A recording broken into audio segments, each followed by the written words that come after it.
لە دیدارێکدا لەگەڵ کادیر و ئەندامانی سنووری ئەنجومەنی سەید سادقی کۆمەڵی دادگەری کوردستان مامۆستا عەلی باپیر سەرۆکی کۆمەڵی دادگەری وتەیەکی پێشکەش کرد.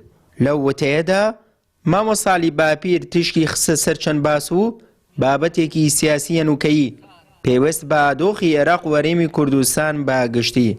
سەرۆکی کۆمەڵی دادگەری وتیژی کۆمەڵی دادگەری حیزبێکە هەمیشە لە بەرەی داکۆکی لە مافەکانی خەڵک و پاراستنی دین و دنیادا بووە و هەر لەو بەرێژدا دەمێنێتەوە.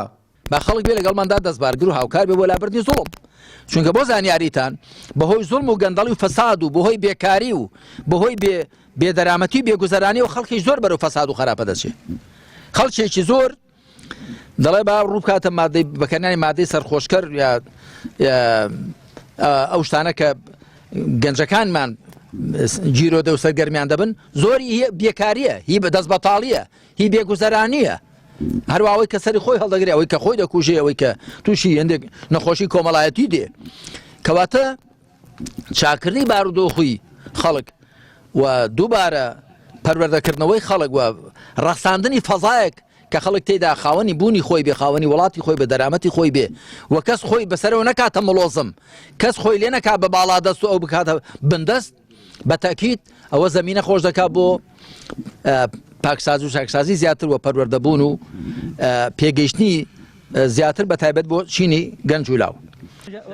ئەم وتانەی مامۆستا عەلی باپیر لە میانی بەشداری لە بارەگەشتێکی ئەنجومەنی سەید سادقی کۆمەڵی دادگەری داهات کە بۆ نزیکەی 450 کادێر و ئەندامی سنووری ئەنجومەنەکە ڕێکخرا.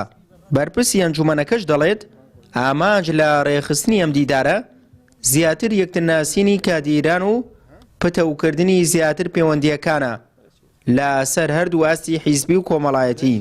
ئێمە ئەمڕۆکو ئەنجومەنی سەید سادقی کۆمەڵی دادگەری کوردستان بەهارە گەشتێکمان ڕێخستووە بۆ کۆی ئەندامانمان لە سنووری ئەنجومەنەکە تەواوی بازنەکان کە ئەمڕۆتیا بەشدارن بە میوانداری جەنابی سەرۆکی کۆمەڵی دادگەری کوردستان جەنابی مامۆستا عەلی باپیر ئەمڕۆ لامان میوانە.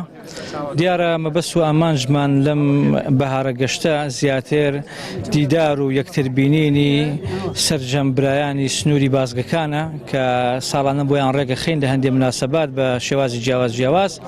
ئەم ساڵ پێمان خۆش بوو لەم بەهارە گەشتە بێ بۆی کە دیدار یەکتر بکەن و یەکتر ببینن و وەکو جەوێکی بەهارە و جەوێکی خۆش بۆ بینینی سروشتە جوانەکەی کوردستان.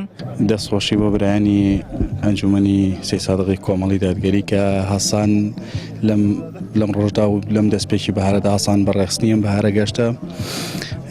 تەبعاً ئەم جۆرە گەشتانە و چوونە دەرەوە و بینینی دنیا لەم کاتە و لەم بەهارەدا بۆ ئاسوودەی دەروون، بۆ ئاسوودەی دەروون و هەروەها بۆ یەکتربینینی برایان و لە کۆبوون و مناسبەتێکی ئاو خۆی پێویستە.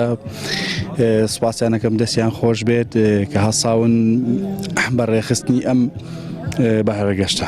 یارە ئەم مناسەبانە ئێمە وەکو موسڵمان کە ڕووی تێدەکەین چەند بەبەستێکمانە. یەکەم تەسکیرەیەکی خوای پەروەردگار جەل وعەلا لە ئایاتی خەڵقی لە گۆڕانکاری ژینگەی سپاسی پەروەردگار دەکەین لەسەر ئەو جەوە تایبەتی کە خوای گەورە بۆی ڕەخساندوین و خۆشحاڵین بە ئامادەبوونی هەموو برایانیش. کۆمەڵی دادگەری کوردستان دوای باستنی کۆنگرەی چوارەم و ئەنجامدانی کۆمەڵی گۆڕانکاری هەنووکەیی بە پێویستی دەزانێت ئەو گۆڕانکاریانە و دیدی نەگۆڕی خۆی لە سەر پرسەکانی ڕۆژ بۆ کادێرانی حیزبی و جەماوەری کوردستان بە گشتی ڕوون بکاتەوە. سازکردنی دیداری لەم چەشنەش بە بەشداری ئەو ژمارە زۆرەی کادێران لە سنووری قەزای سەید سادق لە چوارچەوەی کارنامە و پلانی نوێ و چالاکیەکانی دوای کۆنگرەدایە. سوێ محەممەد، کەناڵی پەیام، گوندی کانێسکان.